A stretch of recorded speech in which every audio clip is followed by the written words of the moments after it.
Hello and welcome to today's lesson, which is 7.1, geological processes and mineral resources. So we're going to look at two things: geological processes, which is just the rock cycle basically, and the second one is going to be minerals and materials from the lithosphere. So let's start off with the rock cycle. Okay, so there are three types of rock that we are interested in.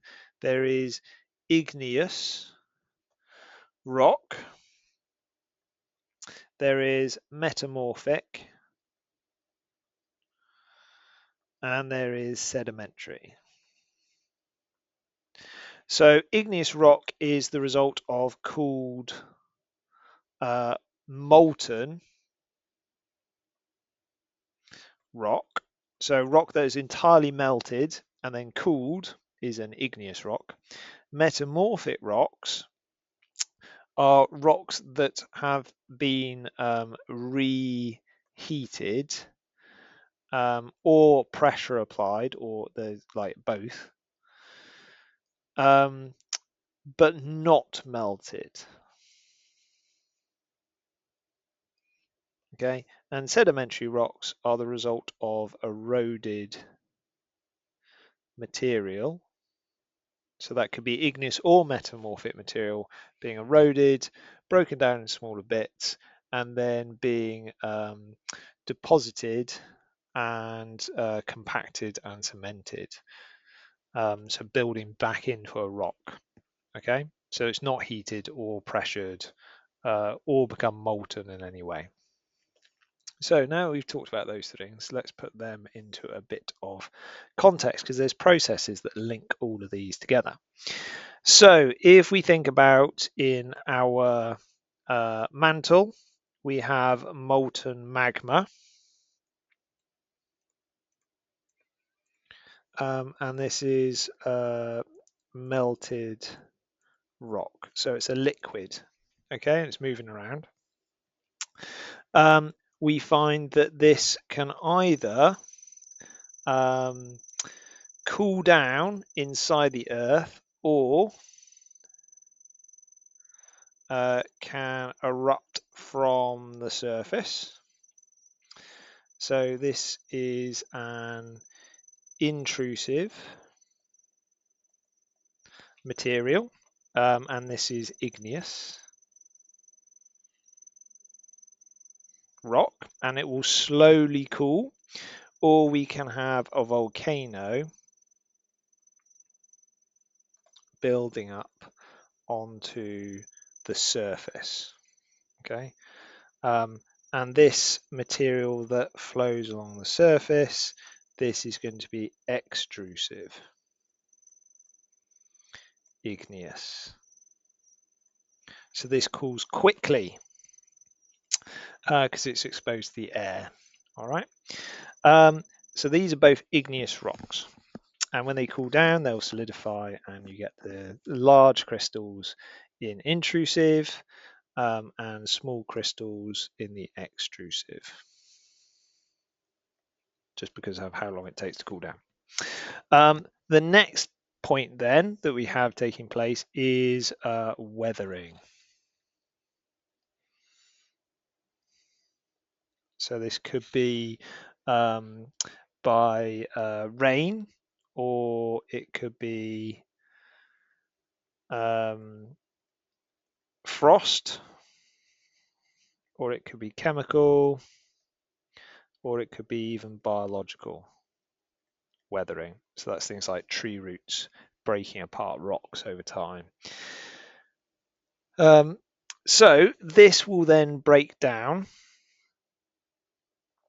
into material. So we call this material regolith, which is just the particles of rock that are broken down into gravel or sand or something like that.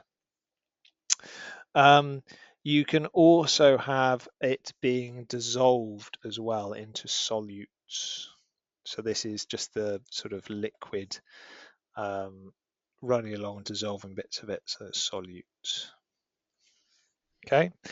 So we have a process by which these sediments then end up in a location like a sea or a lake or something like that, or a desert even.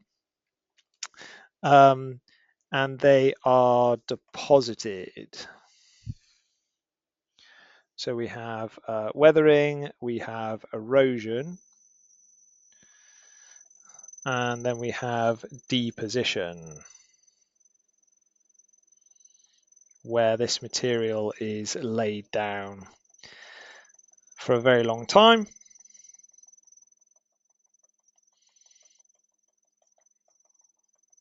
There we go.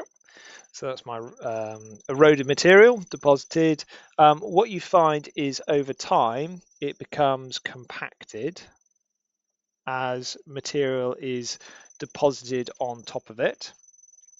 And you also find it gets sort of stuck together as the chemicals within it go through reactions and crystallize and stuff like that. And we call that cementation. So similar idea to like cement that you build a building with, I guess, cementation. And this then becomes a sedimentary rock.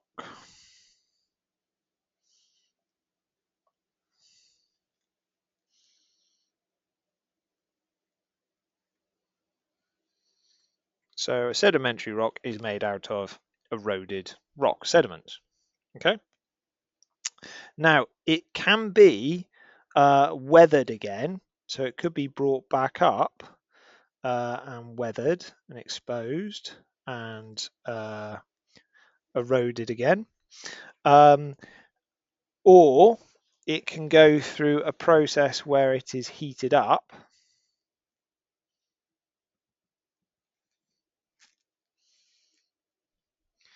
So you have heat and pressure, typically as it gets buried, and it becomes metamorphic.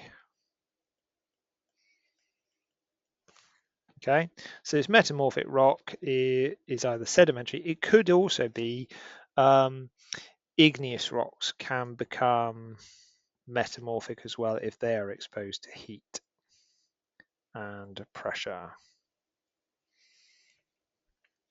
Okay, if they actually melt, so the heat becomes so much that they actually melt, they will go back to becoming a metamorphic rock, and therefore, they'll become magma again, and then they start the cycle all over again. Okay, so we have our sort of reservoirs, if you like, of rocks scattered around the place.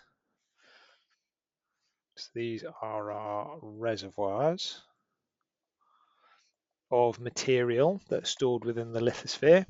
So you've got things like magma, our igneous rocks, our metamorphic rocks, our regolith and solutes, our deposited sediments. I should put that in there, sediments.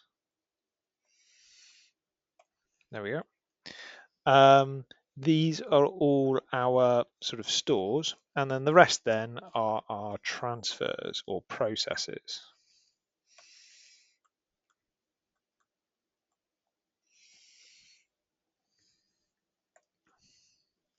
So you've got things like erosion, weathering, you've got melting,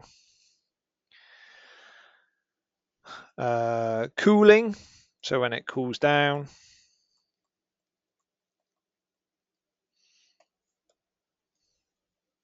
deposition, compaction, cementation, heat and pressure, heat and pressure, heat and pressure. Oh, and I forgot sedimentary rock. That's another resource reservoir, isn't it? Okay, so quite a lot going on in the rock cycle, but hopefully after doing the hydrological cycle, then it doesn't come as too much of a shock. Okay.